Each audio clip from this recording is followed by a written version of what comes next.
જો મિત્રો અત્યારે છે ને બે વરસાદ છે એ કઈ દિશામાં જઈ રહ્યો છે તે આપણે જોઈ લઈએ. પહેલાં જો આ અત્યારે ઓખા અને ભુજમાં અને ભારેથી અતિ ભારે વરસાદ પડી રહ્યો છે. ક્યાંક કોરું ધાકળ હતું ત્યાં આ વખતે વરસાદ વરસાવી દીધો છે. પોરબંદર છે મિત્રો, જો પોરબંદરમાંથી ઓખામાંથી વિડીયો જોતા હોય તો મને કોમેન્ટ કરજો કે તમારે ત્યાં વરસાદ છે.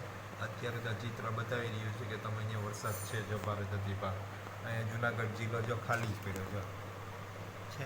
આ જો ઓખા અને બધું જો બધું કેટલો અતિ ભારે છે, અતિ ભારે વરસાદ પડી રહ્યો છે. અને જો આ પવન આ દિશામાં આવે તો ફરી પાછો જુનાગઢ જિલ્લામાં વરસાદ પવન એ દિશામાંથી જ આવે છે. કઈ દિશામાં વાદળા જાય છે તે આપણે રહેશે. અને ભાઈ મારા વિડીયો જોતા રહેજો. આપણે વેધરની સચોટ માહિતી આપીએ છીએ. નવી સિસ્ટમ જો અહીંયા બની રહી છે, અહીંયા પણ એક નીચે સિસ્ટમ આવી રહી છે અરબી સમુદ્રમાં.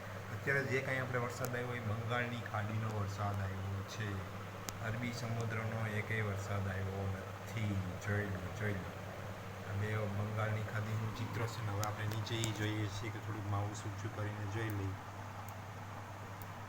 જો અહીંયા પણ વરસાદ નવો એક્ટિવ થઈ રહ્યો છે. જો એ ઉપરની દિશામાં આવે તો આવી શકે છે. આપણા કિસ્મત સમજી અને આગળના વિડીયો જોતા રહેજો. અને જો આ રીતે આપણે વરસાદ અહીં વરસી રહ્યો છે અત્યારે ભારે ભુજમાં અને ઓખામાં. અને અમને આગળ એક કોમેન્ટ આવી હતી કે ભાઈ અમારે કચ્છ ભુજમાં વરસાદ થઈ ગયો છે. સારું ભાઈ, તમારે શુભેચ્છાઓ, કોંગ્રેચ્યુલેશન. તમારે વરસાદ નહોતો, હા કોરું ધાકડ હતું.